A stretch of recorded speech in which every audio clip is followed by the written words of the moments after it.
Dobar dan i dobrodošli u kuhinju moje nane. Danas ću vam pokazati kako se radi piletina s rižom na starinski način. Mi smo ovdje marinirali našu piletinu. Tu smo dodali malo vegete, crvene paprike, malo ulja. Vi možete marinirati po vašoj želji. U tepsiju smo stavili jednu kašiku ulja i sada ćemo staviti našu piletinu unutra. Uzmite so i malo posolite tepsiju prije nego što stavite vašu piletinu unutra. Evo mi smo poredali našu piletinu. Sada ćemo ga staviti u zagrijanu rernu koju smo zagrijali na 200 stepeni do 220. Samo da vam kažem da pored piletine u komadićima vi možete da stavite i čitavo pile. Svejedno kako god napravite bit će jako ukusno. Evo naši batačići su gotovi, mi smo ih pekli 20 minuta bez vode, znači samo ulje. Dok su se oni pekli, mi smo ovdje pripremili rižu. Mi smo koristili šolju od 2 deca i stavili smo jednu šolju riže i 3 takve šolje vode da bi riža bila ljepša.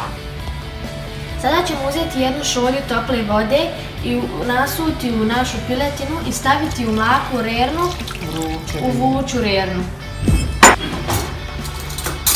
Ok, ovu vodu koju smo nasuli u piletinu, nasuli smo je da bi se piletina mogla lakše vaditi iz tepsije. Kada je voda iz tepsije prokuhala, mi ćemo onda izvaditi piletinu u drugu posudu da bismo u tu vodu mogli dodati našu rižu koja bi dobila divan ukus piletine. Sada smo našu rižu stavili u tepsiju i lijepo je raspodijelili po tepsiji. Sada ćemo dodati vodu, još 2 šolje vode i pustiti da se lijepo peče u zagrijanu rernu. Naša riža je bila u rerni 10 minuta. Popila je skoro svu vodu, vidite, dobila je zlatno žutu boju. Sada ćemo staviti piletinu na rižu i vratiti u rernu.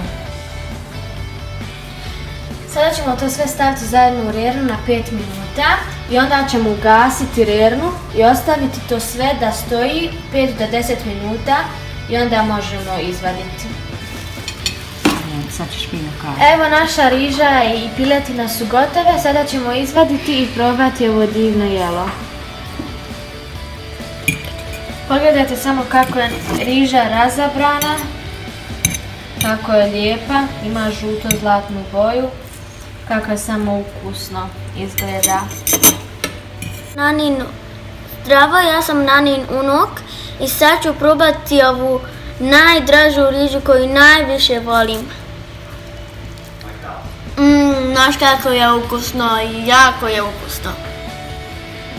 Evo ja sam ovdje, sada ću i ja da probam rižu. Kako je samo riža ukusna. Ma nema fakat bolje od ove. Ja ne znam da ima bolje. Like i komentar, pretplatite se na naš kanal i vidimo se u idućem videu. Pozdrav!